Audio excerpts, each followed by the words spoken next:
देखिए, जब ये पूरा हमला हो रहा था ईरान पर, उनके न्यूक्लियर प्लांट पर, तब उस वक्त की तस्वीरें हैं। वॉर रूम में राष्ट्रपति ट्रंप निगरानी कर रहे थे। उनके साथ उनके तमाम सलाहकार आपको नजर आएंगे और अपने दफ्तर में बैठकर राष्ट्रपति अमेरिका के ट्रंप निगरानी कर रहे थे, उसको देख रहे थे बाकायदा।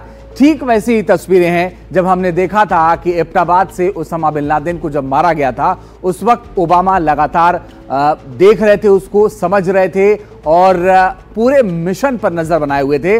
और ठीक उसी तरह से अब तस्वीरें आप देखिए, जब राष्ट्रपति ट्रंप उसको देख रहे हैं, उस पूरे मिशन को, और उसके बाद उनका ट्वीट आया कि दुनिया की कोई सेना ऐसा नहीं कर सकती, हमारी सेना ऐसा कर सकती है, उन्हें बधाई, सुरक्षित वापस लौट आए। ये सब कुछ ट्वीट इसके बाद ही किया गया था। बिल्कुल, वॉर रूम की ये तस्वीरें हैं। कुछ देर पहले ट्रंप का संबोधन भी आपने सुना और किस तरीके से वॉर रूम में उस वक्त हालात थे। खुद जो ट्रंप थे इन हमलों पर नजर बनाए रखे हुए थे, जिन 3 प्लांट्स को नष्ट करने की बात कर रहे हैं, कैसे इस पूरे प्लान पर काम किया गया अमेरिका की तरफ से, इस पर नजर अमेरिकी राष्ट्रपति ट्रंप की थी। और उनके बयान में जब वो संबोधित कर रहे थे, आपने सुना किस तरीके से ईरान को एक बार फिर से उन्होंने चेताया है कि शांति का रास्ता वो अपना ले, और अगर शांति नहीं अपनाता है, ईरान जंग नहीं रोकता है, तो अमेरिका पर अगर वो हमला करता है तो उसको इसका खामियाजा भुगतना होगा। और अभी अमेरिका चुप है, लेकिन अगर ईरान हमला करता है तो एक बार फिर से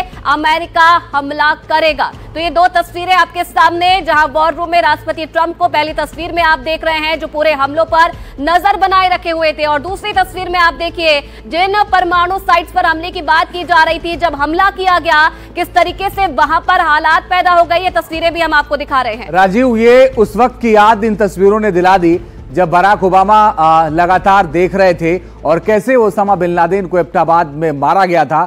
उन तस्वीरों को एक बार फिर से डोनाल्ड ट्रंप ने याद दिला दिया। लेकिन दोनों ही बातें अलग अलग है। जिस तरह की अगर आप याद करें, जिस तरह से ओसामा बिन लादेन को मारा गया था और जिस तरह से अमेरिका में उसने हमला किया था, उतने लोगों की मौत हुई थी, अमेरिका के लोगों की नाराजगी थी, उसको लेकर कह सकते हैं कि ओसामा बिन लादेन को मारना एक बहुत बड़ी बात थी। लेकिन यहाँ इस तरह की बातें निकल के नहीं आ रही है। यहाँ आप निकल के आ रहे हैं कि आपने इजराइल का साथ दिया। इजराइल के साथ जो ट्रंप अपनी दोस्ती की बात करते वो कह रहे थे, और जो खासतौर से ईरान का खासतौर से आरोप लगा रहा है कि पहले भी जिस तरह से हम आपके परमाणु के लिए बातचीत कर रहे थे, प्रसार के लिए बातचीत कर रहे थे, उस दौरान जो इजराइल ने हमला करता है और अब हमला करते हैं, और इस बात की आधिकारिक तौर पर पुष्टि नहीं हुई है, न ही अमेरिका को सबूत दे पाया है कि ईरान ने परमाणु हथियार बना लिए हैं। अली भी लगातार हमारे साथ यहाँ पर बने हुए हैं। अली, अब किस तरीके से, अब क्या कुछ और अपडेट मिल रहा है ईरान को लेकर, क्योंकि अभी तक ईरान की तरफ से कोई ऑफिशियल बयान नहीं सामने आया है। इजराइल का बयान हमने सुन लिया है, जिनकी कहीं ना कहीं जो कॉन्फिडेंस था वो और बूस्टअप हो गया है। अमेरिकी राष्ट्रपति को हमने सुन लिया है। क्या ईरान की तरफ से अभी तक कुछ बयान इन हमलों के बारे में और आगे क्या है उसके बारे में?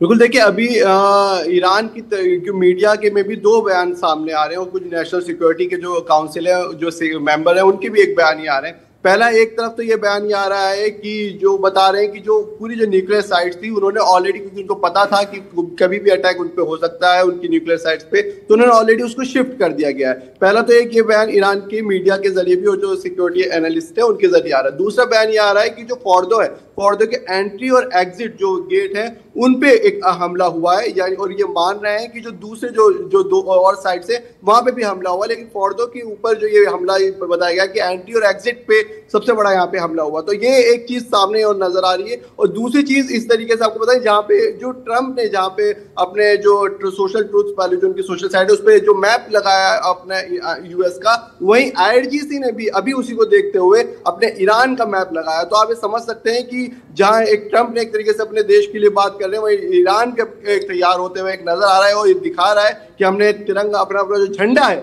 वो हमने फहरा दिया है। अब ये देखना होगा कि अब ईरान इस पे क्या बड़ा कदम सामने लेता है। उमा, एक बात और है जो अहम है कि भले ही ईरान ये कहता रहा हो कि हमने वहां से हटा लिया, या एंट्री या एग्जिट गेट पर यह हमला हुआ, लेकिन अमेरिका जब हमला करेगा तो पूरी तैयारी के साथ करेगा, पूरी जानकारी के साथ करेगा, और जाहिर तौर पर उसमें CIA और मोसाद का बड़ा हाथ रहा होगा। बिना उनके क्या ये मुमकिन था कि इन तीनों जगह पर हमला कर दें?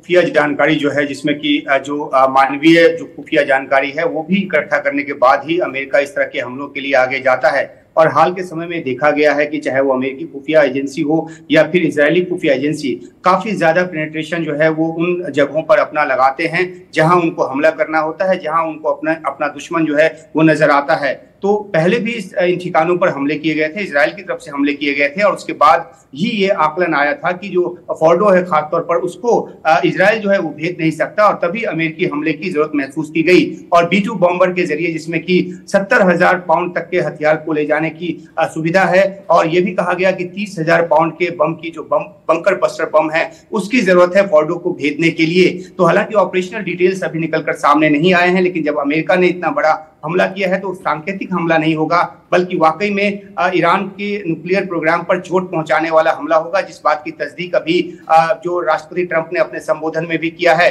तो ये एक बड़ा हमला है। बेशक अभी शुरुआती तौर पर ये जानकारी निकल कर आ रही हो कि एग्जिट और एंट्री गेट पर हमला हुआ है, वो क्योंकि खुली आंखों से देखा जा सकता है अगर वो बाहरी सतह पर हमला हुआ है तो, लेकिन अगर बंकर बस्टर बम के जरिए अंदर जाकर किस तरह की तबाही, किस तरह का नुकसान पहुंचा है, इसका आकलन आने में भी बाकी है, अभी समय लगेगा। IAEA जैसी संस्था को भी ये देखना होगा कि परमाणु विकिरण का खतरा कितना ज्यादा है इन हमलों से। हालांकि ईरान की तरफ से ये भी जानकारी आ रही है कि जो यूरेनियम, जो वहां पे संवर्धित यूरेनियम का जो भंडार था उसको वहां से शिफ्ट कर दिया गया था, लेकिन क्या ये ऐसा किया गया और क्या वाकई में परमाणु विकिरण का कोई खतरा नहीं है, इन सब बातों पर से पर्दा आने वाले समय में उठेगा।